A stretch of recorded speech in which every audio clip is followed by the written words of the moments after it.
These are the times where leadership is more important than ever. These are the times where the United States needs a president who is empathetic, compassionate, who recognizes the pain that people are feeling. Not only is Donald Trump not that person, Donald Trump is the person who creates the pain, the fear, the depression, the psychological torture, and that was on full display in the past 48 hours.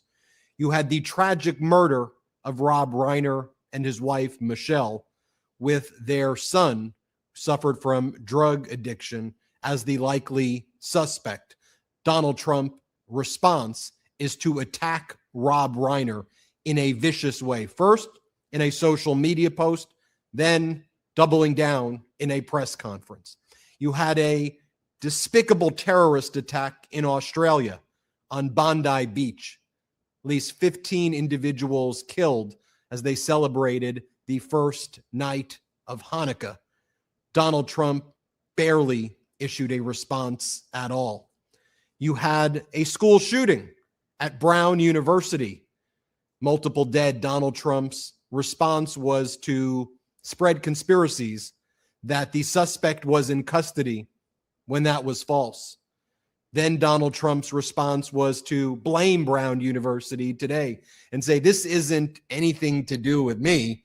It's the Brown University school police. They're the ones who are responsible for this, and not act like a leader also when he himself inserted himself by providing lies and disinformation. Also, we've seen the FBI provide the incorrect, inaccurate, false information to the Providence police, and now the FBI is doing what we've seen them do before, try to distract and deflect, while also the Epstein files are due to be produced in just a few days. You had multiple U.S. troops killed in Syria. Yep, Syria, where the new leader, Jelani, who was a previous leader of Al-Qaeda, was in the Oval Office recently. Donald Trump used that time to smell him. Yes, to sniff him. Yes, to say how good looking he was, to spray Trump cologne on him and not actually address the issues or recognize the vulnerability of Jelani, or that Donald Trump was also contributing to the vulnerability of Jelani in Syria by coddling him and saying that he's an ally of the United States in such a obvious way, where now ISIS is on the rise in Syria, and also where the terrorist involved in the killings of the U.S. troops seems to have actually been embedded in the Jelani government, which Donald Trump denies, because Donald Trump is a total liar. What was Donald Trump also doing while all these things were taking place?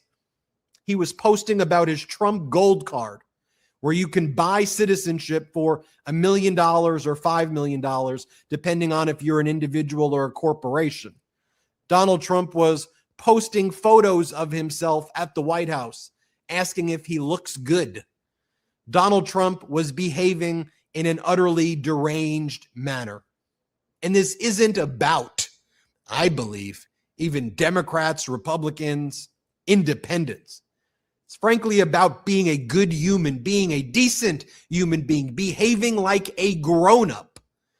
And for that, Donald Trump's report card is an F. We'll get into it all on this episode of the MeidasTouch Podcast. I'm Ben Meiselas, joined by Brett and Jordy. Difficult times where you just want to tell the people that you love them. Think about, while times are difficult, what you have right now with the suffering out there. And Donald Trump's thought is, how do I divide this country even more? Brett. Yeah, it's good to be here, brothers. Good to be here, Midas Mighty. We're not here to sugarcoat the news. That's not what we're here for. We're here to tell you how things are. And, we got to be honest about what we've witnessed over the past, 48 hours or so. It was a incredibly dark and tragic weekend. And I know a lot of people are feeling the effects of that. And unfortunately, as Ben said, we have somebody leading the country right now who makes everything worse, who adds gas to the fire, who is somebody, instead of being a consoler in chief, is like a arsonist in chief, making the situations worse and creating new problems along the way. I guess I just should probably start off the episode by sending my condolences to the Reiner family. I mean, it's just unthinkable what happened. Just absolutely horrifying, to the families of the American soldiers who were ambushed and killed in Syria, to all those affected by the incidents at Bondi Beach, who were gunned down during that Hanukkah celebration simply because they were Jewish and were celebrating Hanukkah. I think it's so appalling. It's supposed to be a day of hope, of celebration. And I got to send my gratitude also to that hero who we witnessed in that footage, Ahmed Al-Ahmed, who he's like a 43-year-old fruit shop owner from Australia. He was the one who was seen on camera disarming the gunman in that incredibly heroic, selfless moment, risking his life in the process. And he was shot twice by the other gunman while he was doing that. And he is now recovering at the hospital. He's in good condition. He should make a full recovery. There's a GoFundMe, an official GoFundMe that's crossed, well over $1 million already. It's great to see at least the sliver of humanity shining through right now when times are so dark. Jordy, good to see you. What's the latest? Great to see you guys. Great to be here, Meidas Mighty. A lot to get into as we touched on to start the show. So, Benji, with that, where do you want to start off today, big bro? Well, I'll mention a story that you were discussed in or attacked in by state regime media, which calls itself Fox. You will all recall on the last episode of the MeidasTouch Podcast, Jordy made a statement. I don't care if you're a Republican, Democrat, Independent. This is not political, Jordy said. We need to recognize that Trump's physical and mental health is clearly deteriorating before our eyes. And the latest White House excuse that Donald Trump's hand constantly has bandages on it and that his hand is discolored, looks almost like was put in a piranha tank, that was caused by Donald Trump shaking a lot of hands. First and foremost, if you look at how hands are shaked, it's not the area where the hand even gets shaked where it is. And that's not what happens. It's a ridiculous thing for the White House to say, and it just treats the American people like they're utterly stupid, and it raises bigger questions. Is there IV infusions? Is there blood being drawn on a consistent basis? Is what we're seeing on the back of his hand related to the cognitive decline that we see taking place before our eyes? His inability to walk in a straight line. We saw, for example, when he rolled out the red carpet for Putin, he made our troops bend down on their knees for Putin. On that red carpet, Donald Trump was zigzagging. We saw in Japan, Prime Minister Takaishi of Japan almost needed to escort Donald Trump. We see his decline with our eyes. So Jordy raised a very basic question and made a very basic statement. Stop the gaslighting, and we just deserve to know what's going on. To which Fox attacks Jordy. They double down on this White House ridiculousness, that this is what happens. And they brought on a guest who said, I've been around so many A-listers and they all got these bandages on their hands. That's just what happens when you're famous. Let's play the clip, and then Jordy, since you were the one attacked, we'll have you respond. But this goes into a broader theme about what we're talking on this episode, which is a lot of these issues shouldn't be Democrat, Republican, Independent. This should just be truth, bringing the receipts, talking about facts, talking about just the reality, and not going into these disinformation and lie silos. Here, play this clip. Caroline Levitt says the president had bandages on his hand because he shakes too many hands. Well, the guys on the MeidasTouch leftist podcast had an issue with that. Watch. Donald Trump has all of those bruises and bandages because he's out there literally shaking so many hands. I mean, you simple-minded people, you guys can't even fathom the amount of hands he's out there shaking. And look, this is why I say, at a certain point, I don't even believe what we're doing here is political. Plain and simple, I just don't want to be lied to, and I don't want to be gaslit. The funniest part, he went on to say that the bandages on the hands were some kind of weird, wacky disease, theory? like, oh, he had something and it was some zombie-ish thing. Yeah, of course. In the words of my 12-year-old, bruh, you don't want to be lied to. Where were you when we were being lied to about Joe Biden's actual mental state and all of the people like puppeteering him like he was a Muppet? Like, seriously, maybe... That doesn't look suspicious to me at all. Having worked with a lot of A-list talent that are actually out there shaking a lot of hands, this isn't surprising. I mean, the guy's an elderly man. Your skin gets thinner as you get older. At least he has the mental capacity to run the United States and run it better than Joe Biden did. So Jordy, I'm going to have you respond. But for those listening on audio, they showed the hand. And objectively, it looks like ridiculous. Like it looks discolored and odd and like mangled. Okay. That doesn't look suspicious at all. In the words of my son, bruh. Then they go on to just say something that Jordy didn't say at all. They said that Jordy says it looks like some zombie-ish thing, which is not what Jordy said. And so, Jordy, I'll have you respond to that because, again, I just want the truth and I want the facts. And there's a broader issue that I think that highlights here, Jordy. Exactly, Ben. Exactly. Oh my goodness. I mean, rewatching that is just, I want to laugh, but I actually just get so upset because it's truly so pathetic that when you're watching that segment, Fox is genuinely trying to get their audience to believe that the heavy makeup and Band-Aids and bandages on Trump's hand, that all of this is just from shaking hands. Ben, she deals with a lot of A-listers. This is something that just happens. It's crazy to me, right? They attacked us for simply calling out that lie, referring to us as this leftist podcast, and then shocker, lied again and said that I accused Trump of having some sort of zombie disease. I mean, you can't make this shit up. Fox has nothing but contempt for their viewers. And I just want to start this show here and just say thank you to everyone who listens and watches the MeidasTouch podcast and came to our defense. The outpour of support from this community has just been incredible to see. And as always, our mission here is to deal in facts and data, truth and receipts. And unlike Fox, we are very grateful for our audience. So thank you. Yeah, Brett. And one of the things you saw, and I'll toss it to you, Brett, they always go back. It's like very formulaic, right? So then they're said, where were you with Biden? Where were you with Biden?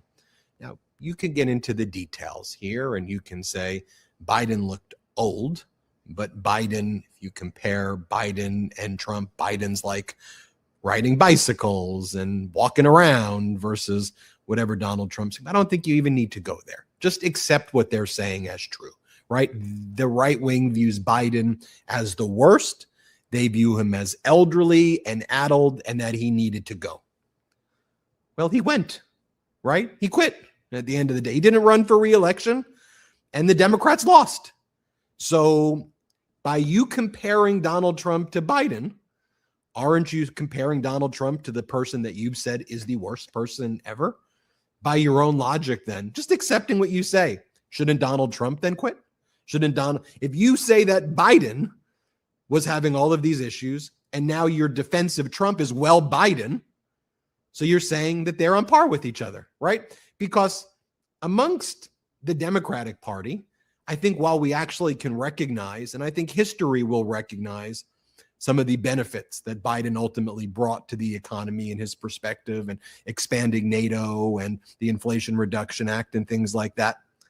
There's not a lot of people right now on the Democratic side who are like, you know what, Biden.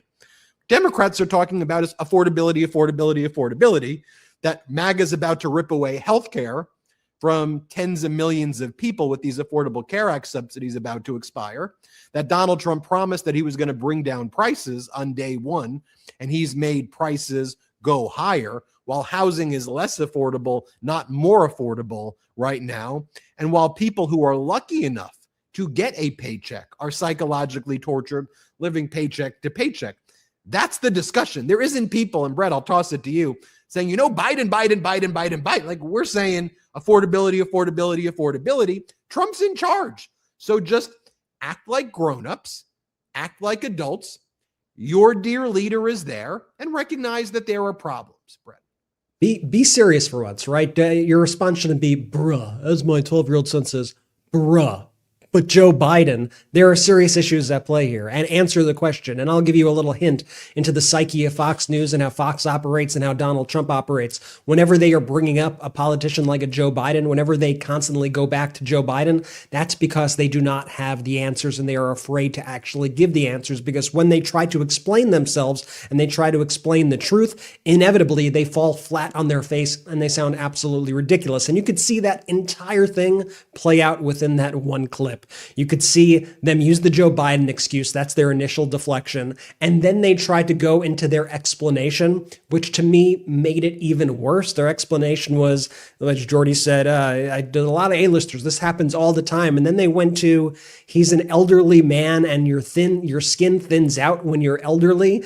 My whole confusion about this segment by Fox is usually like I at least understand their strategy and the way they're framing these stories in order to try to score political points or make Donald Trump sound tough or whatever it is that they're doing.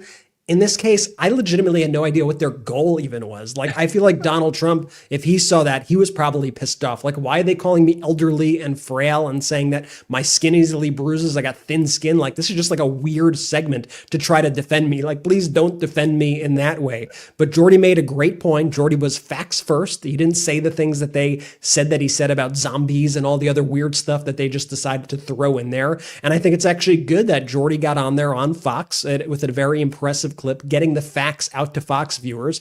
And I think, like as Ron Filipkowski, our editor-in-chief here at MeidasTouch said, he said, wait, Fox is seriously, actually trying to get their audience of lemmings to believe that the heavy makeup and Band-Aids on Trump's hands for months is from shaking hands, and they are attacking Meidas for disputing that.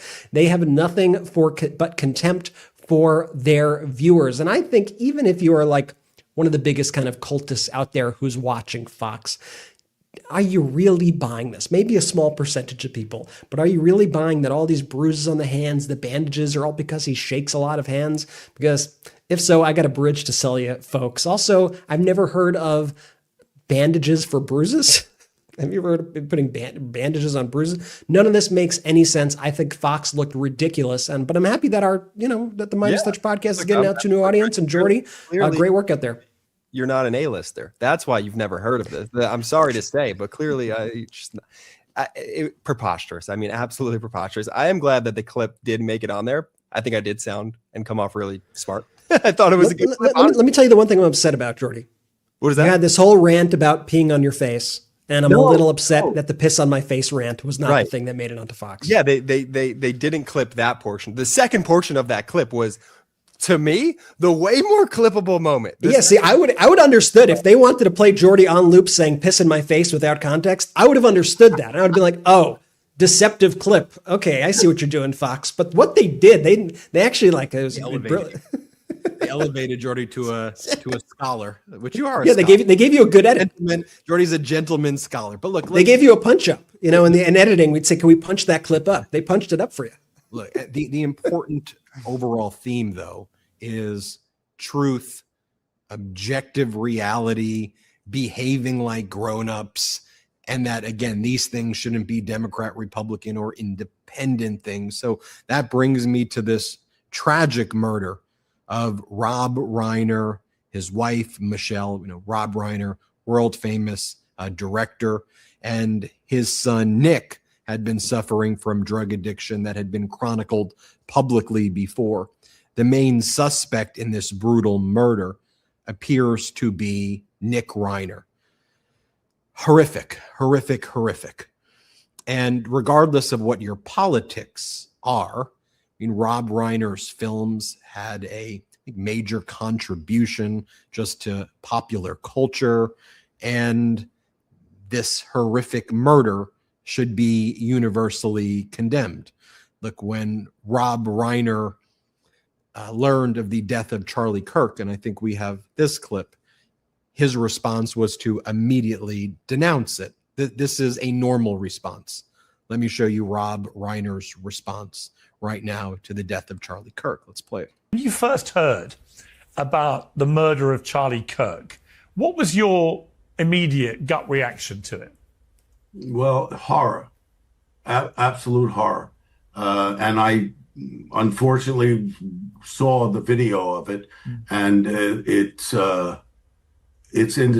beyond belief what happened to him, and that should never happen to anybody. I don't care what your political beliefs are. That's not acceptable. That's not a solution to solving problems. And I felt like what his wife said at the service, that the memorial they had, was exactly right. And totally, I believe, I'm Jewish, but I believe in the teachings of Jesus, and I believe in doing to others, and I believe in forgiveness. And what she said to me was beautiful, and absolutely, she forgave his assassin. And I think that is admirable. Contrast that to what Donald Trump said at a press conference earlier today in the Oval Office. But I want you to note also, the purpose of this press conference was to declare fentanyl a weapon of mass destruction, like a nuclear bomb. That's the very purpose of this presser. And we know that Reiner's son was suffering from drug addiction, Nick was, which then also contributed to the fact that this individual was someone who became a murderer and hit rock bottom. And it's just, to me, where you're doing a press conference on drug addiction in theory, and your way of dealing with it is to declare fentanyl a nuclear weapon. I want to be clear. The impact of fentanyl is something that's utterly horrific. There are ways to address it, but to play dress up through propaganda tactics, to me, is not the way you can deal with it at its kind of root cause and the fundamental issues about how it's being brought into the United States. And it's not coming from Venezuela. Zero fentanyl comes from Venezuela. Okay? Zero. And it doesn't come from Colombia. Cocaine comes from Colombia. Cocaine doesn't even really come from Venezuela. The fentanyl comes from China and Mexico and Central America up. That's where it happens. But anyway, watch what Donald Trump said at this press conference today about Rob Reiner. A number of Republicans have denounced your statement on Truth Social after the murder of Rob Reiner. Do you stand by that post? Well, I wasn't a fan of his at all. He was a deranged person as far as Trump is concerned. He said he knew it was false. In fact, it's the exact opposite, that I was a friend of Russia, controlled by Russia. It was the Russia hoax. He was one of the people behind it. I think he hurt himself in career-wise. He became like a deranged person, Trump derangement syndrome. So I was not a fan of Rob Reiner at all, in any way, shape, or form. I thought he was very bad for our country, yeah. Loose lips, Mr. President. Leader Thune doesn't seem... Then he moves on to the next question. We need to discuss that. Also, just even the sentence that he said, he goes, Rob Reiner was a deranged person as far as Trump is concerned. You're Trump. Like, I know in all of the despicable things that he says, that point is probably in the hierarchy of things not at the top. But like, this guy Trump is a deranged person. I mean, imagine if I just started doing this show and saying, not a great person as far as Ben is concerned. I think you'd all be like, you're Ben. Like, what are you talking about? It's a very strange way to talk about yourself. I want to talk about that. I want to talk about how Donald Trump then attacks Brown University, how Donald Trump also says about school shootings. These things happen, was his statement at a Christmas event that he held over the weekend. A reminder, you may think you're subscribed to our YouTube channel. Just double check. Lots of people think they're subscribed, but then they go, whoa, I didn't realize it. The algorithm just gives me your videos, or I search you every morning. So just double check that you're subscribed. Also, if you're on YouTube, subscribe to the MeidasTouch audio podcast. Just wherever you listen to audio podcasts, search MeidasTouch. And I know Fox pretended they didn't know our name. MeidasTouch. You know who we are. It's ridiculous. So go search us out on audio and leave a 5-star review there. Also, become a member on our YouTube page, and you can gift memberships to others. Let's take our first quick break of the show. Now that the days are short and crisp, I find myself craving comforting, home-cooked meals. Home Chef makes it easy with their oven-ready options and hearty recipes that hit the spot without me stressing over what's for dinner. Home Chef is rated #1 by users of other meal kits for quality, convenience, value, taste, and recipe ease. Home Chef makes cooking simple, fresh food delivered, easy recipes to follow, and meals that actually taste great. And now with Gordon Ramsay's exclusive recipes on the Home Chef menu, you can enjoy 5-star meals without the stress. Choose from Gordon Ramsay's co-branded dishes featured across Home Chef's culinary collection, classic meal kits, and express options, each crafted to make you feel like a chef in your own kitchen. Whatever kind of day it is, classic recipes with fresh ingredients, 30-minute meals, oven-ready trays, or quick microwave options, Home Chef has you covered. There's even a dedicated family menu for hassle-free delicious dinners. And it's not one size fits all. Home Chef has over 30 meal options each week with choices for different diets and tastes. Plus, it's affordable. Home Chef customers have an average of $86 per month on groceries. Now, I love Home Chef. I can't recommend it strongly enough. For a limited time, Home Chef is offering my listeners 50% off and free shipping for your first box plus free desserts for life. Go to homechef.com/Meidas. That's homechef.com/Meidas for 50% off your first box and free desserts for life. homechef.com/Meidas. Must be an active subscriber to receive free dessert. Cold mornings, holiday plans. This is when I really need my wardrobe to just work. Stuff that looks sharp, feels good, and then I actually reach for. That's why I go with Quince, and honestly, it makes gifting easy too, because everything there is worth keeping for yourself. Quince has exactly what I need, like their Mongolian cashmere sweaters. You can pick one up for around $50 when you normally drop like $200 or more on the same thing. They've also got wool quotes that actually hold up to daily wear and still look great. Their denim fits right and feels good. Same with their pants and chinos. The outerwear is solid too. Down jackets, wool, and leather coats that keep you warm when it's actually cold. And they've got cashmere beanies, scarves, and gloves that won't wreck your wallet. The down jacket I just picked up is getting me through these chilly LA nights. Looks good, keeps me warm, and does not cost a fortune. And it's been super durable. And Quince has gifting covered beyond clothing too. I also picked up a great bamboo sheet set and a new down alternative comforter, which I may or may not be keeping for myself. By partnering directly with trusted factories that maintain high standards for craftsmanship and ethical practices, Quince cuts out the middlemen and the markups. That means premium quality at half the cost of other high-end brands, so you can give luxury pieces without the luxury price tag. Get your wardrobe sorted and your gift list handled with Quince. Don't wait. Go to quince.com/Meidas for free shipping on your order and 365-day returns. Now available in Canada too. That's QUINCE.com/Meidas, MEIDAS. Free shipping and 365-day returns. Quince.com/Meidas. Let's go. Shout out to our sponsors. Links in description of both the YouTube and the audio. Use the links, use the codes. If there's an exit survey, let them know we sent you. Real quick, Benji, last thing on that Fox beat real quick. Like, you know how I know that guy was just being a schmuck and just like trying to pretend he didn't know the name Meidas? He tripped himself up on the wrong part, right? Usually when people try and pronounce Meidas, if they don't know, they go like Meidas or me, but he tripped up on the Meidas and the touch. It was all very confusing. That segment, I don't know who produced that for them, but I don't think they had their own people's best interests at heart on that one, Benji. It's basically a MeidasTouch advertisement thing. Yeah, appreciate the publicity. We appreciate it.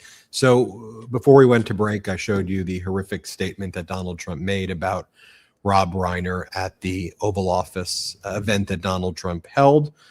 Earlier in the day, Donald Trump posted the following. So when he was saying that in the Oval Office, he was doubling down after being criticized by most people in the country who even have a shred of a heart, including even some people in MAGA. But earlier, Donald Trump wrote, "A very sad thing happened last night in Hollywood." Okay. Rob Reiner, a tortured and struggling, but once very talented movie director and comedy star, passed away together with his wife, Michelle, reportedly due to the anger he caused others through his massive, unyielding, and incurable affliction with a mind-crippling disease known as Trump derangement syndrome, sometimes referred to as TDS. He was known to have driven people crazy by his raging obsession of President Donald J. Trump, with his obvious paranoia reaching new heights as the Trump administration surpassed all goals and expectations of greatness, and with the golden age of America upon us, perhaps like never before. May Rob and Michelle rest in peace. There's an obvious criticism here, right? How disgusting and despicable this is. But there's a point that I don't want to leave out, that I think Trump is creating a permission structure to kill people who don't support him. The way Trump describes it as they passed away. It's a strange way to refer to people who were brutally murdered, but passed away because Trump says that they were inflicted by a disease that Trump says is Trump derangement syndrome. And to me, when I read this, what it's really doing at a level beneath this is obviously horrific and despicable and who talks like this, I think he's speaking to an audience, I'm giving you my opinion, of murderers and killers and MAGA cultists who will kill for him, to basically normalize this behavior against people who criticize him. Brett, let me turn it over to you. Yeah, I mean, what's Donald Trump's thing since day one? It's been, let me bail out anybody who supports me no matter what crimes they commit. One of the first actions he took was issuing those pardons for all the January 6th defendants, regardless of what their crimes were on January 6th, regardless if they were violent, if they beat police officers. And we are seeing a lot of those people who Donald Trump pardoned now being unleashed on the streets, crime being unleashed on the streets, threatening and harassing politicians, being arrested for a variety of other reasons. And Donald Trump, every step of the way, when we look at what he's doing with these kind of crypto barons, and we see what he's doing with these corrupt executives and all of these various people, the message that he is sending is, as long as you support me and do not criticize me, I got your back. So go ahead, commit crimes. You got free range. Remember when Donald Trump during the campaign suggested essentially The Purge, like the movie The Purge for the United States, where he said, maybe we just have one day we have everybody get it out of their system. Yeah, that's the plot of a movie called The Purge. It's a horror movie. And that's what Donald Trump was suggesting for our country. But I think that's how he views this country. He thrives in the chaos. He likes the chaos. He likes when his enemies are attacked. And you think about also what happened after the murder of Charlie Kirk, when any mainstream figure out there spoke out strongly against that. Like the clip of Rob Reiner that we saw, like we did here at the MeidasTouch Podcast, like every single Democratic politician did, like every talking head on TV did. And what MAGA does is they will take the statements that are made by random people on the internet with no likes, no engagement, whatever, just whoever they are, random people on TikTok, just people with no actual power in a political party structure, in the media, and they will say, look how they behaved towards Charlie Kirk. And they use that back then as pretext in order to go after people, to try to suppress speech, to try to shut up any dissent over the Trump administration as a whole. They used it to deport people who weren't even critical of Charlie Kirk, but simply posted Charlie Kirk's own words on their social media feed. They deported people because of that. And they made people's lives hell over this, and they made this their entire thing. That was their entire narrative. And then you see over the past, 24 hours or so, you see MAGA try to act like they're, above this, that they would never say such things ever. This would never happen. And meanwhile, yes, it was already happening as they were making all those comments. If you look through any sort of MAGA thread, on Twitter or on Truth Social, whatever it is, you would see, a lot of people that would say, I don't agree with his beliefs, but he's a human being, and I send my regards and my condolences to his family. Great, that's what you should be saying. But I would say about half the comments that I was reading yesterday were also the most horrific stuff that I'm not going to repeat here. And you could cherry pick comments like that from random people, but that's not what we do here at the MeidasTouch Network. But it's what they did for folks who were commenting on Charlie Kirk. Meanwhile, you actually have somebody of substantial power the president of the United States, and he's out there saying things that are way worse than any of the things that they deported people over, that they got people fired from their jobs, expelled from school. That's coming from the top of the Republican Party. And at least today we saw that there were like a handful of people in the Republican Party who actually condemned Donald Trump and spoke out and said that that was too far. But you also have a whole lot of people who are still too cowardly to say anything. And honestly, the fact that you see, the White House itself reposting Donald Trump's words, almost embracing it with glee, right? They are like excited that Donald Trump said such vile and hateful things.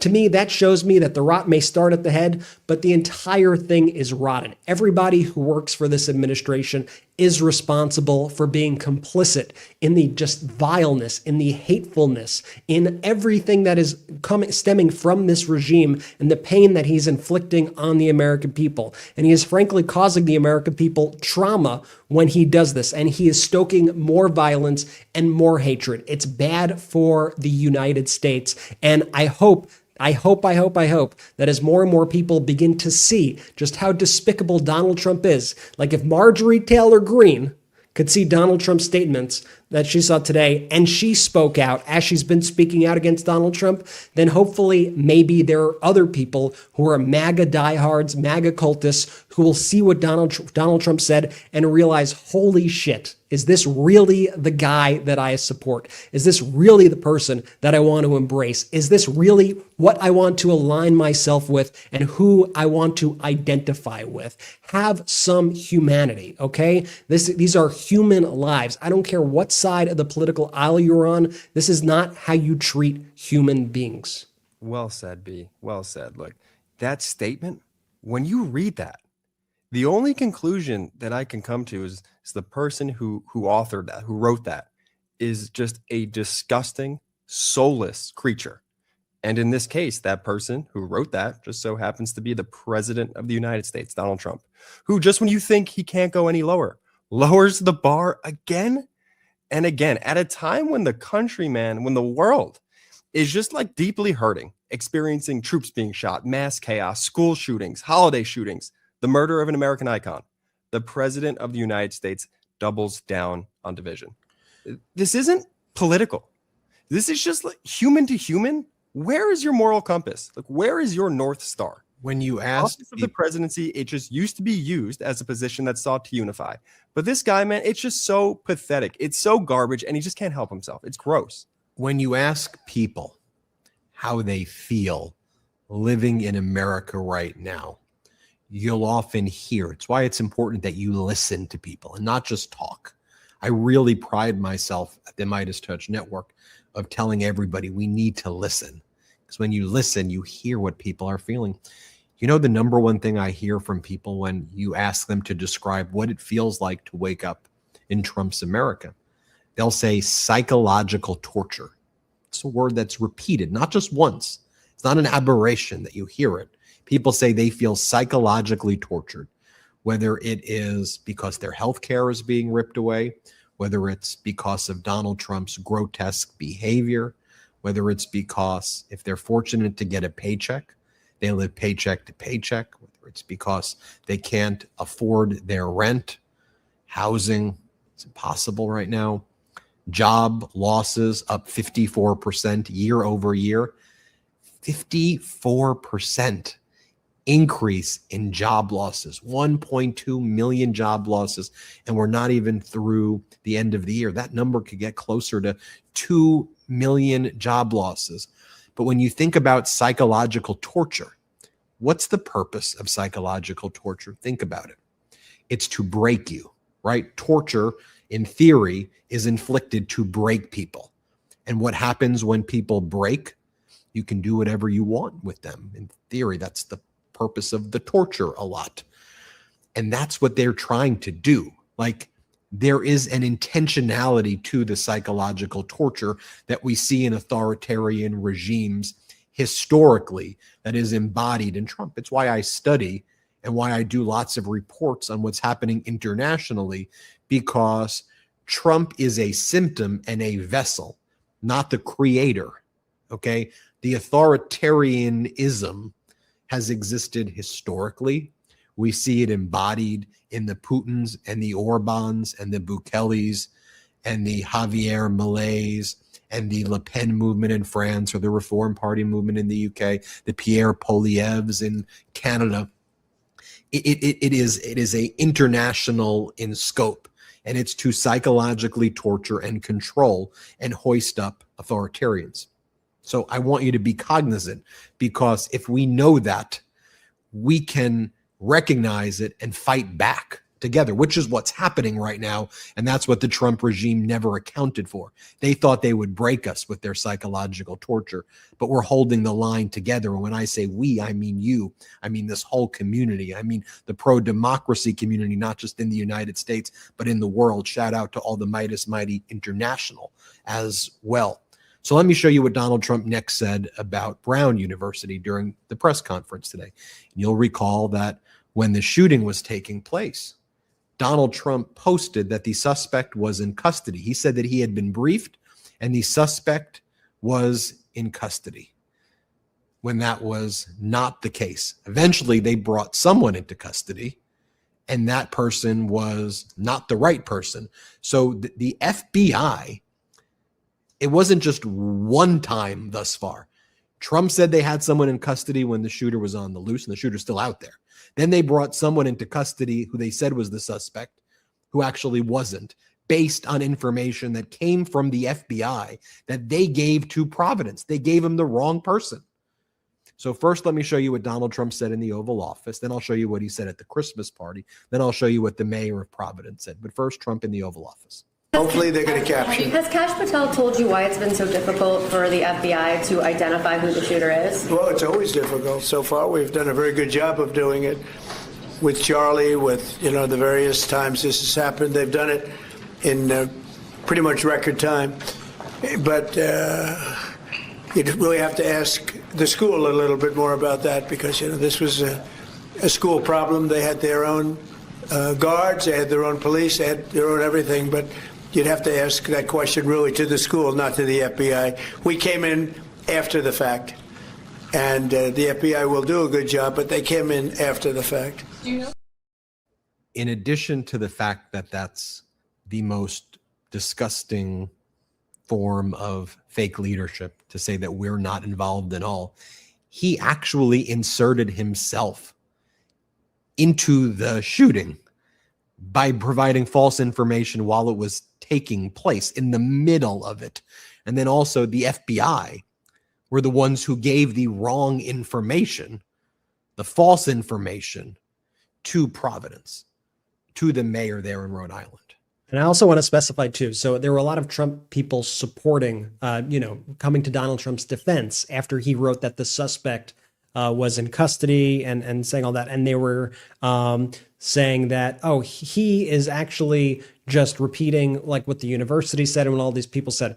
They had already announced that that was not true by the time Donald Trump had posted it. And Donald Trump said that he got a briefing and that this came from his briefing.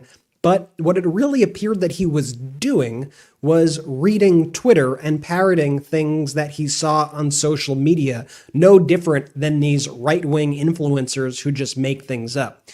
When you're the president of the United States, you should be held to a much bigger standard than a random person on the internet. And I think those people on the internet who spread those despicable lies should be held accountable. But when you're the president of the United States and you are just posting, just shit posting, live tweeting false information and pretending like you are getting classified briefings from your FBI or whatever it is, like that's just the opposite of leadership right there.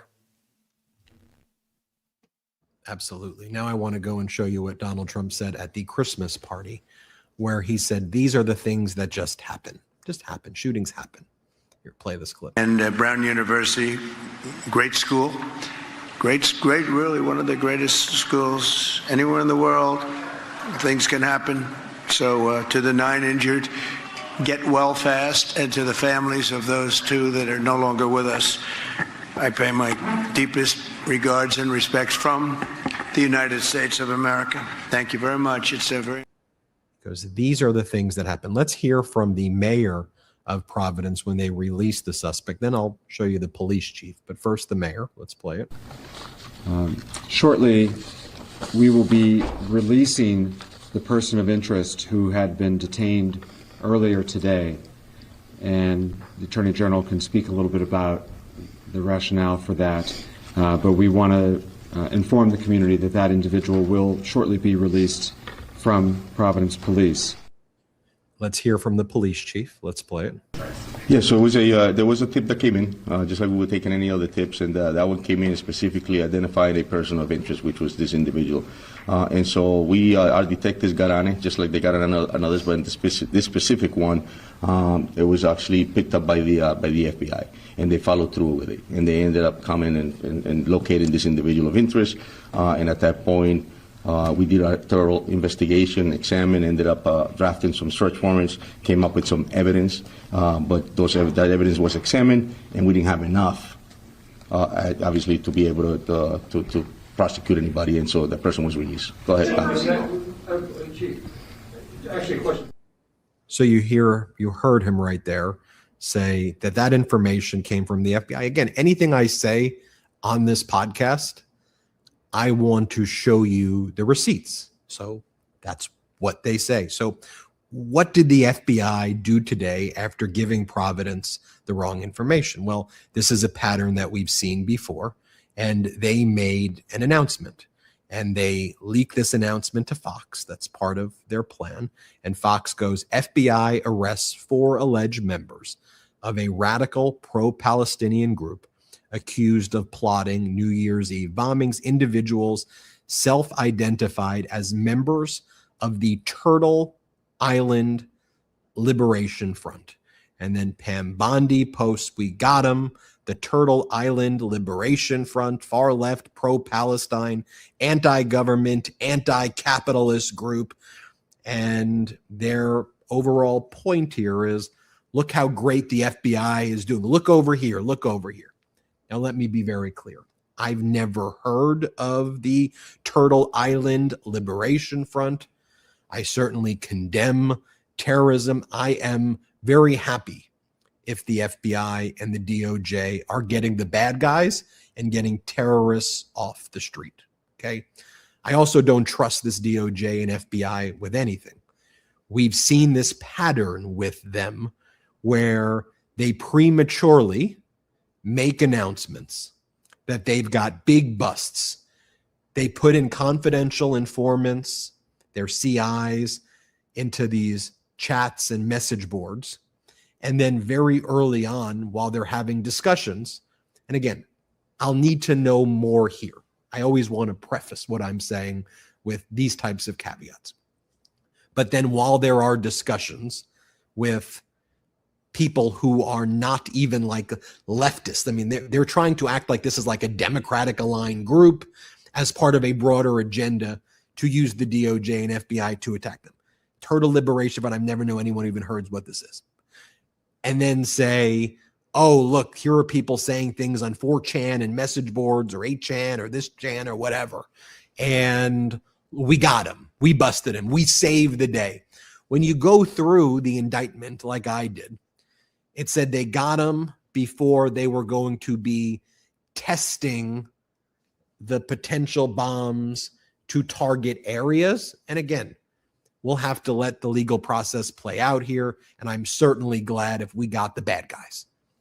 I'll just say that with the Epstein files due in a few days, with the FBI taking more heat, this has been Kash Patel's MO. And I think it's frankly sad that you can't trust anything this DOJ and FBI says, like anything. And that's a sad state that we go, who knows? This is what they normally do, right? That's not a good place to be at. I don't want that to be the case. I don't like that they have all these United States attorneys on interim bases who never have worked as a federal prosecutor, who were unlawfully serving, who federal judges from both political parties who appointed them say, leave, you're not real. Why are you here? That they go after New York Attorney General Letitia James in Norfolk and then Alexandria after getting it dismissed, and grand juries are rejecting it because these claims are bogus and BS. I want the FBI and DOJ, even in administrations that I don't identify politically, to be made up of competent people. And this DOJ is involved in a PPP, a pedo protection program. So we'll see what they release when it comes to the Epstein files, but those are the facts right now. And that's what we deal in the MeidasTouch Network, facts. Where I don't know something, I'll say, I don't know. It's okay. We don't have to know everything. But I think we bring the receipts and we show you the facts. Let's take our last quick break of the show. Double check that you're subscribed to the MeidasTouch YouTube channel. You may think you are, just because you get the videos every morning and every afternoon and at night. But just double check. Hit subscribe if you aren't. Share this network with anybody you know and consider becoming a member of the YouTube channel. You know, from the earlier segment, we're under attack from state regime media. Any support you can give to help this independent media platform grow is appreciated, but the best way you can help is just share this message that this network is out there fighting the good fight. All right, let's take our last quick break of the show. Christmas parties, holiday dinners, late night gift wrapping with a glass of eggnog. It's the season for celebration. Just don't forget the ZBiotics pre-alcohol probiotic drink. ZBiotics pre-alcohol probiotic drink is the world's first genetically engineered probiotic. It was invented by PhD scientists to tackle rough mornings after drinking. Here's how it works. When you drink, alcohol gets converted into a toxic byproduct in the gut. It's a buildup of this byproduct, not dehydration, that's to blame for rough days after drinking. Pre-alcohol produces an enzyme to break this byproduct down. Just remember to make pre-alcohol your first drink of the night, drink responsibly, and you'll feel your best tomorrow. Look, I won't lie, I was a little bit on the fence about giving pre-alcohol a try initially. But then, while hanging out with some friends over at a wedding, I gave it a shot, and believe me, it's the real deal. Make the most of every toast this holiday season. Just don't forget to bring pre-alcohol along for the ride. Go to zbiotics.com/Meidas to learn more and get 15% off your first order when you use Meidas at checkout. ZBiotics is backed with 100% money back guarantee, so if you're unsatisfied for any reason, they'll refund your money, no questions asked. Remember to head to zbiotics.com/Meidas and use the code Meidas at checkout for 15% off. Look, starting a new business can be intimidating. I get it. MeidasTouch Network was not built overnight. You need the tools to help you engage in the day-to-day tasks, the growth. And so it's why we use Shopify. It made things easy for us. And I think you should use Shopify too. So Shopify is a commerce platform. It is the commerce platform behind millions of businesses around the world and 10% of all e-commerce in the United States. From household names like Mattel and Gymshark to brands like the MeidasTouch Network. Get started with your own design studio with hundreds of ready-to-use templates. Shopify helps you build a beautiful online store to match your brand style, accelerate your content creation. Shopify is packed with helpful AI tools that write product descriptions, page headlines, and even enhance your product photography. Get the word out like you have a marketing team behind you, even if you don't. Easily create email and social media campaigns wherever your customers are scrolling or strolling to the MeidasTouch Network. And best yet, Shopify is your commerce expert. And with its world-class expertise in everything from managing inventory to international shipping to processing returns and beyond, you can count on Shopify. If you're ready to sell, you're ready for Shopify. So turn your big business idea into boom, boom, boom with Shopify on your side. Sign up for your $1 per month trial and start selling today at shopify.com/Meidas. Go to shopify.com/Meidas. One more time. That's shopify.com/Meidas. Let's go. Shout out to our sponsors. Links in description of both the YouTube and the audio links. Brett, I'm sorry for the audio listeners. Brett's like cracking up on the side of the screen. I don't know why. And he threw me off my spiel that I do when I come back. What's so funny? You're on mute now, too. You're on mute, Brett. Oh, no, I'm screwing up. I just think Ben has a very interesting look in that Shopify. Boom, boom, boom. You know, you got like literally read my scripts like Anchorman. You got a bit of a mad scientist look in that one. I appreciate it. There are phases of How should I be like Trump? There are many phases of the Ben. There are phases of the moon. The moon. Are you going to get a half Ben? Are you going to get a full Ben? Are you going to combed hair Ben? A showered Ben? Are you going to showered Ben? A toothbrushed Ben? Who's worn the same shirt for 4 days in a row? Ben. That's exactly. Okay. Let's go back to the press conference though.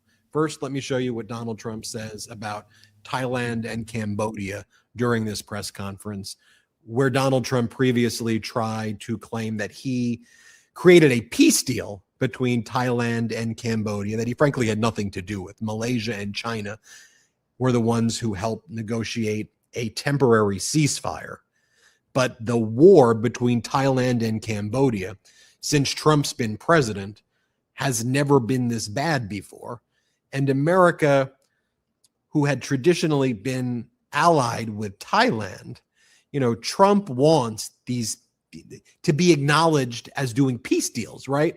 So what Donald Trump does in doing fake deals, and we saw this between India and Pakistan, we see this now with Thailand and Cambodia, is Trump very precipitously changes the alliance on whoever says that he got a deal done.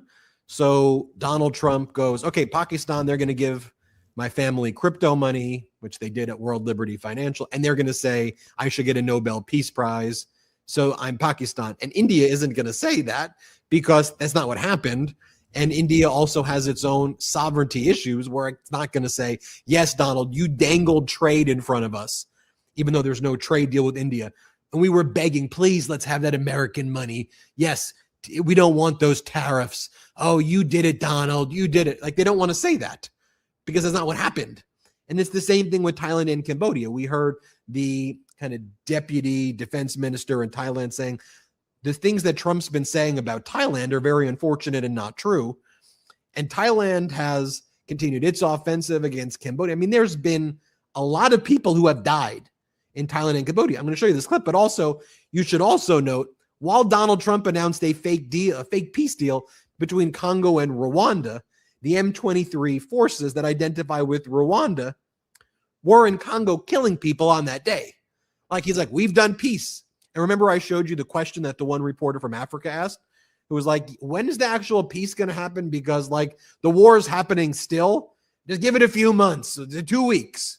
Anyway, here's what Trump said about Thailand and Cambodia. Play this clip. Up again. We don't want to have a war start up again. As I said, with Thailand and Cambodia, two people I get along with great. And I dealt with them and I called them and I said, look, fellas, you got to relax. You got to take it easy. They lost. They started the war again. I got it ended. And things like that are going to happen. War. There's nothing pretty about war, nothing good. And there's nothing you can do to predict what's going to happen. Okay. Just imagine you're Thailand and Cambodia and Trump calls you a person. Okay. There's countries. And just imagine the call. Thailand, Mr. Thailand, relax. You want us to do some more tariffs? Relax. I mean, could you imagine the way these phone calls actually, Mr. Cambodia? That's ridiculous. Next, I want to show you what Donald Trump said about Syria. This is disinformation that he's providing. The troops that were killed in Syria, the American troops that were killed in Syria, and an interpreter, the individual who killed them was actually affiliated with the Jelani government. And just so you have a sense of what's going on, in this area, Jelani was the leader's name when he was the leader of Al-Qaeda. He now goes by the name of Ahmed al-Shara. It's the leader of Syria. He leads the Syrian transitional government. He was Al-Qaeda, and there was like a $20 million bounty on his head. It was increased, I think, from 10 to 20, but he was the leader of Al-Qaeda. A lot of ISIS forces have infiltrated his government. A lot of people are pissed at him for seeming to undermine a lot of causes that they thought that he was affiliated with. And he's actually very weak and vulnerable right now within Syria. And people who are studying that region recognize that. Donald Trump's physically attracted to the guy. And I'm not saying this in Trump has said, you're handsome, you're good looking. The guy fits the part. He has a look that Donald Trump views as being like a strong man. And he was the leader of Al-Qaeda. He did topple the prior Syrian regime. But right now, he's actually struggling. And we see that playing out. There have been multiple ISIS attacks, ambushes in this region. I think a lot of people were surprised that the U.S. has military patrolling this region. It was an obvious thing, obvious question. Wait a minute. We have active troops, not in a base, patrolling Syria. Like, did you know that, Brett and Jordy? Did you, and Midas might, like, did you know that the same way we had troops in Iraq, that we just have troops driving around in Syria? And the person who killed them actually turns out to be affiliated with one of Jelani's top delegates, Abu Jabbar Safayan. And that's who this was. So yes, this person had ISIS sympathies, but was embedded in the government of Syria itself. Let me show you what Donald Trump said at the presser today about Syria and what happened. Here, play this clip. Have you recently spoken directly to Putin? Yeah, I have. On Syria, Mr. President, on the U.S. troops killed in Syria over the weekend, why do we have troops in Syria? Because we're trying to make sure that there's going to be and remain peace in the Middle East, and Syria is a big part of it. The new leader is a strong person, and that's what you need. This is a rough part of the world, and it's been amazing what's taken place in Syria. We got rid of Assad, we got rid of... Well, now what you have in Syria is a massive army that's actually very sympathetic to Hamas and with ISIS-backed affiliations as well, because Jelani was Al-Qaeda, and there's different factions there. But what's actually happening there in that region, if you're studying it, is actually really, really bad. And there's going to be a lot more attention paid to Syria soon. Everybody should focus on it because we know that it's one of those things that are happening that corporate news doesn't cover, but there have been multiple terrorist attacks there recently. So focus on, you'll see me come back probably in 2 months from now. And I said, remember when I said Jelani was weakening? Like I've showed you the receipts before. That's what's actually happening right now. And he actually has a very tenuous grip on power there. But remember when he came to the Oval Office and Donald Trump started spraying him with cologne and sniffing him? And Caroline Leavitt, Trump's chief propagandist, was asked about it to the New York Post in one of their podcasts, Miranda Devine's podcast. Remember what Leavitt said? Here, play this clip. The Syrian president came in and President Trump sprayed perfume all over him. And I just wondered, did he smell? No. Let me tell you, that happens all the time, not just with the Syrian president, but I've seen it with other foreign leaders. I've seen it with members of our cabinet, myself. He has a cologne and a perfume. Yes. He's just showing off his wonderful sense. He's very generous. Okay, so I want to go back to the theme we started off talking about, because all of this is connected, right? The behavior here. Now, I don't know what context, honestly, it would actually be funny if you were in any entity and the boss started spraying people or you with cologne and perfume and sniffing you. I don't know any setting where I could imagine, that would actually be a funny thing. Ha ha ha ha ha. Okay, this is the White House. This is the Oval Office. And I know with Miranda Devine there and the New York Post and, and Caroline Leavitt's response, and this is one big game, this is one big joke, and then when corporate news reports on this through its gamified lens, they report on it as though, outrageous. There's a deeper way we need to be covering this, which is how we talk about it here, which is, this is serious life or death, war and peace. and the behavior. I'll show you what it looked like when Trump was in the Oval Office. Our audio listeners, I'll play a very short clip of Donald Trump spraying the guy with cologne and sniffing him.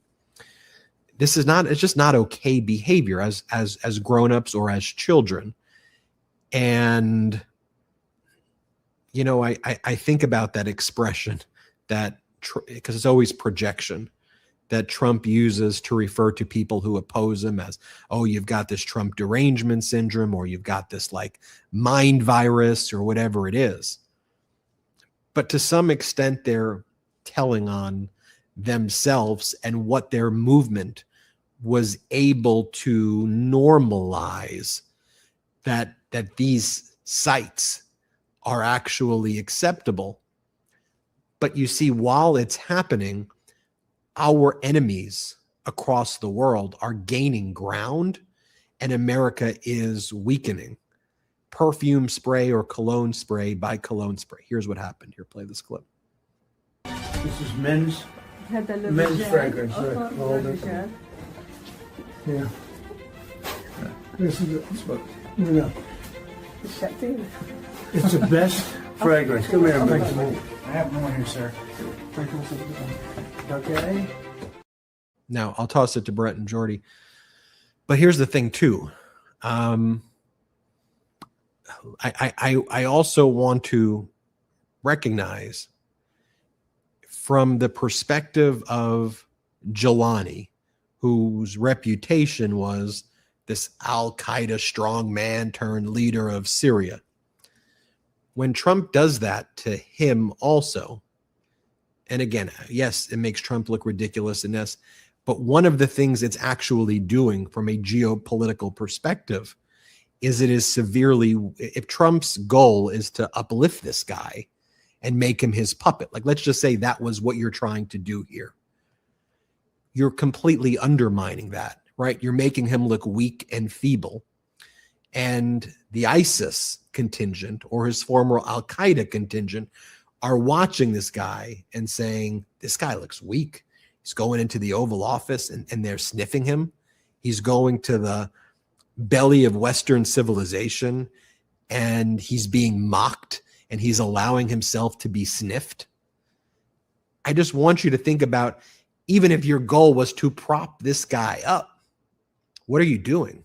Like that's why there is no strategy behind any of this at all. Brett and Jordy. Donald Trump is a psychopath surrounded by sycophants. I'll repeat that. He's a psychopath surrounded by sycophants. And that is perhaps the most dangerous combination that you could put together. And I don't mean psychopath in like some sort of flippant way, like, oh, that guy's psycho. I mean, I actually believe that this individual is a psychopath. I mean, and I think all the evidence shows that as we watch him every single day. And if this is the way that he behaves in public, that his Department of Justice behaves in public, that all the people around him, the way that all the people around him behave in public, when you see Donald Trump's bizarre affection around dictators and former Al-Qaeda leaders, when you see the attacks on Rob Reiner, when you see him blaming universities for the FBI's mistakes in school shooting investigations, when you see these fake indictments that he's trying to present to grand juries against innocent people, when you see his lies about Jeffrey Epstein and what the FBI is doing to try to redact the files to take Donald Trump's name out of the files, when you see the lies about the war crimes near Venezuela. Just imagine, we see all that stuff happening when the cameras aren't on. Imagine what's going on behind the scenes. And to me, that's the most horrifying thing. Absolutely. Absolutely. When you look at this, and Brett, to your point exactly, right? Trump, he lives in this MAGA bubble surrounded by yes people. And the only reality that he understands anymore is the one that him and his handlers have invented for themselves. You know, throwing Great Gatsby themed parties when the American people are suffering. It's just like little things like that you could point to time and time again. And it's frustrating to see because, again, this country could be so great if everything was just operating at full capacity. But when you have someone in the office of the presidency, like a Donald Trump, who just constantly seeks to sort of undermine what that position at least used to mean or used to try and do, which was, at its best, help this country, help the people, help the world. Seeing what it's become is really sad, to just put it simply. And it's a real travesty that this continues to show itself every single day. And I'm hopeful, though, that with a community like this, the Meidas Mighty, with the community of many pro-democracy voices that exist, that one day we will be able to take back this country in a very positive and uplifting way, Ben. Let me just add before Ben jumps in, Donald Trump likes to think of himself as a builder when the reality is he's a destroyer. He destroys people's lives. He destroys people's livelihoods. He destroys quite literally every single thing he touches. I mean, we all know the famous Rick Wilson phrase, everything Trump touches dies. It caught on popularity because it's true. Everything the guy touches dies. He's a destroyer. And guess what? It's easy to destroy. It's easy to go around knocking shit down. It's a lot harder to build. It's a lot harder to forge bonds between people and countries and actually make deals. It's a lot harder to actually pass durable legislation. It's a lot harder to actually reimagine our society in a way where it's going to benefit people. So it's easy for Donald Trump to do all of his destructive activities that he's currently doing. If and when the Democrat comes into office after this term, it's going to be a whole lot harder to build it up. And I think we're all going to have to keep that in mind as well, that they will be building a destroyed country. And that's going to take a lot of work, and it's going to take a movement of people, pro-democracy, amongst both parties to push the country forward, to Jordy's point, after all the destruction that we've faced. What's fascinating about taking an international perspective on the way we cover the news is that you start to see these themes in authoritarians. Take a look at Trump, take a look at Viktor Orban, take a look at what's happening in the United States right now with the Epstein files, take a look at what's happening in Hungary right now with these mass protests over their own version of an Epstein scandal, where the juvenile prison system in Budapest, which is run by Orban sycophants, was used as basically a pedo prostitution, child sex trafficking ring amongst people in the juvenile detention system there in Budapest. Also massive physical abuse, sexual abuse. But one of the things that Orban ran on, very similar to MAGA, it's why, as I mentioned, Trump's a vessel, and a good vessel for bad. I don't mean good in a good sense. He's been a vessel for these types of themes. And I guess everything is bigger in America, but part of it is these authoritarians run on their stopping sex trafficking, and that they're the protectors of the vulnerable people when they're actually part of the protection racket there too. So I just found it fascinating as I was watching these protests, massive protest in Budapest against Orban, that one of the main reasons for it, there's so many reasons they're protesting Orban as well, but that Orban ran on a similar, we're the ones stopping the sex trafficking, but then in power, they were the ones covering it up and perpetrating it and being involved in it. So I just wanted to flag that. And if you take a look, though, at what's being said in Europe about America, you learn things too. And again, this is why we cover it here when it's not being covered on corporate news at all.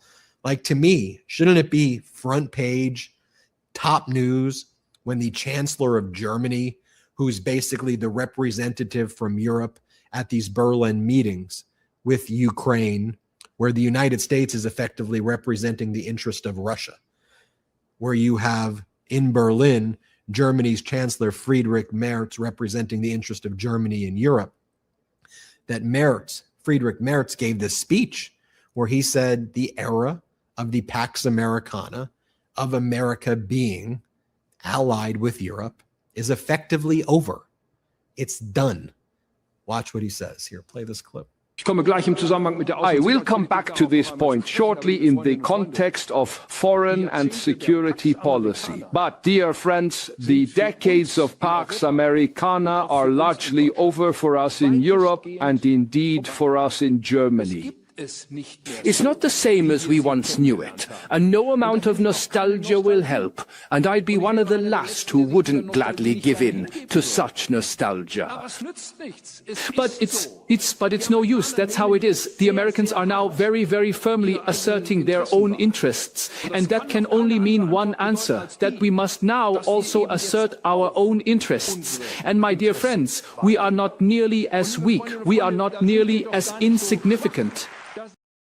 Now, we heard the Prime Minister of Canada, Mark Carney, make similar statements. And now we're hearing it in Europe and elsewhere that in this meeting that took place in Berlin, it's now recognized in Europe that America's not an ally, that America's a hostile force representing the interests of Russia.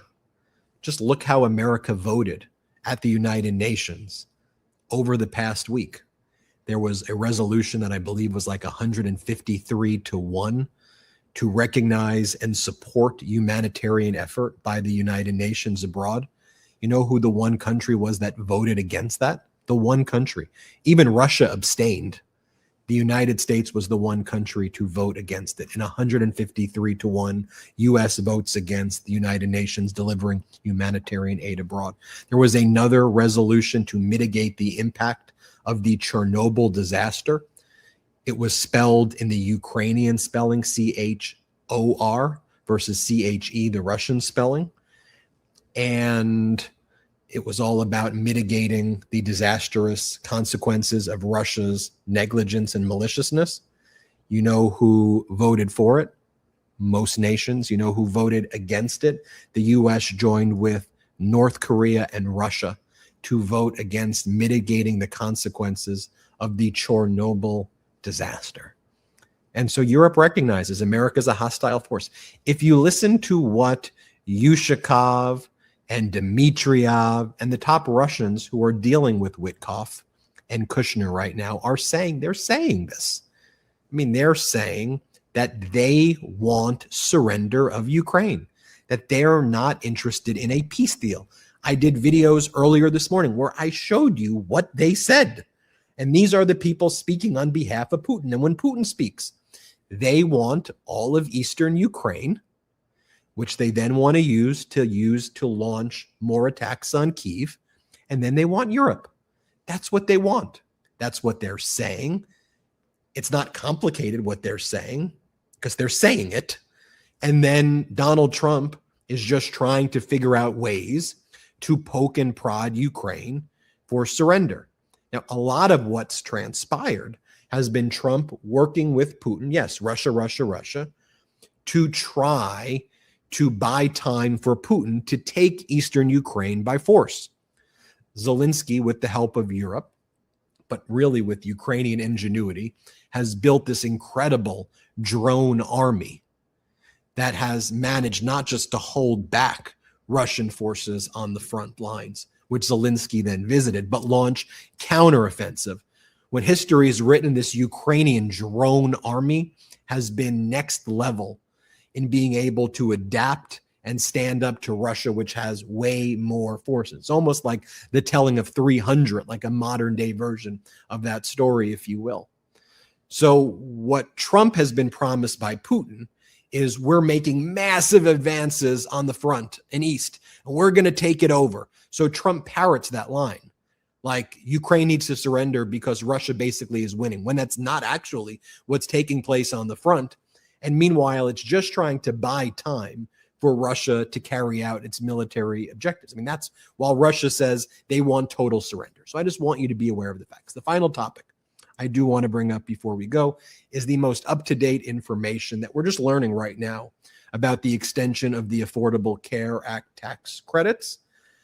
So Republicans were out there pretending, the so-called moderates, there's no such thing, we know that, but the so-called moderates, saying that they were going to work on these discharge petitions because MAGA Mike has this extremist bill that has all of these bans on women's reproductive rights and all of these things that don't actually deal with just simply extending the Affordable Care Act tax credits. And so the Republicans, different factions of these extremists who pretend to be moderates, had their own versions of the discharge petition. and they can't come to an agreement amongst them. Democrats are saying, let's just do a 3-year extension on the Affordable Care Act. Tax credits, let's do a 3-year extension. The American people need this. Let's make it clean. Let's make it easy. And then we could utilize the time to methodically think through if there are better plans out there. Personally, I believe single payer Medicare for all is the way to go. That's what my view is. I understand why Obamacare couldn't go that far and tried to deal with a system where you have private insurance that's given through employers and trying to expand a risk pool to allow people to get health insurance who otherwise didn't. 20 million, 30 million uninsured people before the Affordable Care Act. And the Affordable Care Act has literally saved people's lives. Saved lots and lots of people's lives. That's why it's generally popular despite it costing too much. The subsidies have helped bring down the costs, and those are what are set to expire. So when those expire, people are going to not be able to pay for it. So let's just extend it. And if you MAGAs have a better plan, come up with one. But it's not a better plan to say, oh, we're just going to give people $2,000 and that's it. That's your health insurance. One, because you're not going to do it. It's the same lie you told about the Doge dividend checks and tariff rebate checks. But also it fundamentally doesn't understand the very concept of insurance. $2,000 is not going to be able to help people with healthcare costs that are more than $2,000. Just think about the cost of a surgery, a procedure, tests, MRIs, chemo, whatever it is. It's more than $2,000. So the idea of insurance is that if you have risk pools that include healthy people who pay and don't need to use it, and people who are not healthy, or people who are healthy, and guess what happens with health? It can fade very quickly amongst healthy people, but it's there to insure you against those risks. So the pool of technically quote unquote healthy helps people who get sick. And that's the very nature of it. It's why MAGAs don't like it. We're healthy. Why would we fund the sick people? Because that's not the way health works. If you could be healthy today and sick tomorrow, okay? And also we should be able to address helping sick people. That one of the fundamental things, a fundamental right, I believe, in a country is having healthcare. That's my own view. It's pretty much every country in the world other than the United States. So MAGA, if you have a better plan, though, bring it to the American people. No gimmicks, lay it out. Not, oh, it's coming in 2 weeks, it's 2 weeks. Have a serious plan. So I actually had the opportunity to grab dinner last night with the Democratic leader, Hakeem Jeffries. And I think we may have a photo of he and I together. And I left that dinner feeling very comfortable that he is going to fight for the American people, especially on this issue. And we're seeing him fight for the American people and saying, I'm not getting tricked by these Republican gimmicks. We're holding the line right now. There we are together. I'm holding the line right now. Looking good, Ben. Thank you, I guess. Yeah, no, B, that's a great cue zip you got there. Appreciate it. He got showered, Ben, I see. Yeah. I mean, exactly. I guess that's what it takes. Exactly, that's what it takes. So anyway, that's where we are now. But again, going back to what I said earlier, this is an issue that psychologically tortures the American people, though, right? Like, this is their healthcare. People are seeing the deadlines coming up. The enrollment period right now is happening. I can't afford to buy this healthcare. I can't afford to enroll without the subsidies. What do I do? This is real stuff. This requires leadership. This requires compromise. This requires actually getting things done. And the theme of this episode is that, this current regime is not just woefully unable to meet the moment. They are the ones affirmatively inflicting the pain in this moment. Brett. Well said, Ben. And, the one thing I'll just add before we wrap up, because I think we covered a whole lot on this episode, is, when we come up with the programming for the MeidasTouch podcast and for the network as a whole, one of the things that is always our North Star is this rooted in our shared humanity? And not politics. Does this fit into a left versus right framing? Is this pro-Democrat, pro-Republican? Is this moderate? Is this whatever? I think all those labels, I think they're bullshit. And I think you see also how these other networks often use those labels in order to divide, in order to signal to their viewers that what you're about to see, you should not trust, you should mock, you should laugh at, as we saw in that Fox clip of Jordy, when they said, and now let me show you what those guys at the crazy leftist podcast, the MeidasTouch Podcast, are talking about. Look at the ridiculous stuff that they're saying. And Jordy said something that's incredibly logical and intelligent, and they're the ones who look insane and ridiculous. But they put that word there, they throw the leftist word there, they throw that in to signal to their viewers, don't treat these people like they're human, essentially. So I think it's important as we move forward, that we continue to root all of our coverage here in our shared humanity, and that the folks who are listening to this podcast come from a variety of different backgrounds. And that, I think one of the reasons that people come from a variety of different backgrounds, I get emails every day, comments every day from people who say, I'm a Republican, I want nothing to do with whatever the hell's going on here. I voted for Trump in the past. I voted for Trump 3 times. I don't know what the heck I was thinking. You get people who are as far left as you could be. You get people who consider themselves moderates, who consider themselves center left, whatever the labels are that people want to give themselves or what people want to place on people.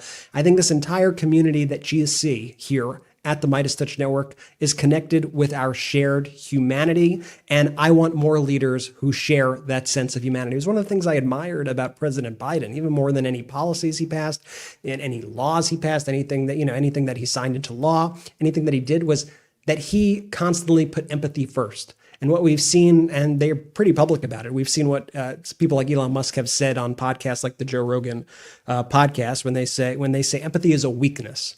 I think the opposite. I think empathy is a superpower, and I think it is one of our greatest superpowers. And it's not easy to have empathy, especially in difficult times. But continue to lead with empathy, continue to lead with humanity. And to me, that's how we are going to continue to grow this community. And that's how, at the end of the day, this community of pro-democracy, pro-humanity is going to win. Jordy, I'll let you say some final words, or feel free to sign us off. Shout out to the Meidas Mighty.